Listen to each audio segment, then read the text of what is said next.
What is joy? How to establish joy? 9. For example, if someone gives me a cigarette at the guarding Dharma temple, in the future he will have a bit of joy in the Dharma, because he gave a cigarette.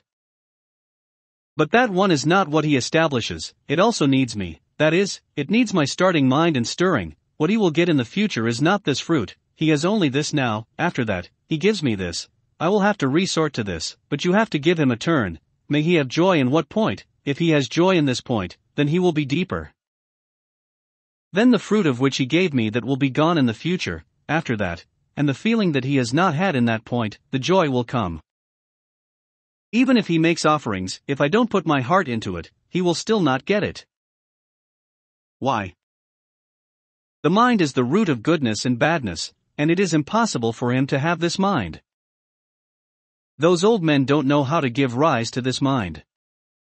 If he did, he wouldn't give it to you. I remember an old man who said, "The first round of smoke comes to me, and I won't give it to you." However, what you get from your own starting mind and stirring of thought is the most real. Then, what he gets the one through me is not real, that is to say the ingredients, the content of the condition of the joy, you can build up to 10 points by yourselves. I help you to do, I used all the energy at best, you can only get a 5 point, yourself is the key. The only thing is that I know this subordination, which piece I can divide for you, that piece is how you can grow it yourself, you can't grow it. But its total content, just say the condition singly, regardless of the orderly one, your own one is 10 points, the one I help to do is at most 5 points. Why is it sometimes called great joy? It means limitless, boundless, infinite, the same as the self-nature, just a point. For example, when you worship the sutras, at this time you are irritable, even bored, and at this time, you say you tune yourself into joy. How do you tune in? Then you have to find it in that infinite joy.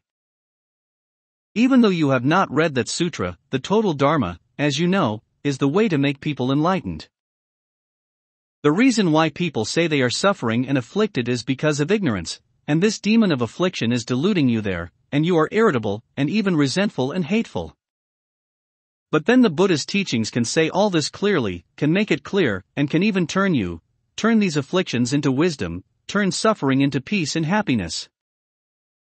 All the ways are in that book, and I have to build up this condition, and every time you think about it, those afflictions are broken down and your joy arises. In fact, every time you realize a point, you really have joy, and then you have the motivation to do that, and it's best if you have great joy. Great joy is established on every point, and when you are joyful at all the points, then you have great joy. If you don't have joy for a single point and you say you have great joy, that's called delusion.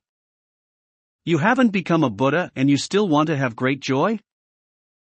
Buddha has a great joy. It is called the Four Immeasurable Minds.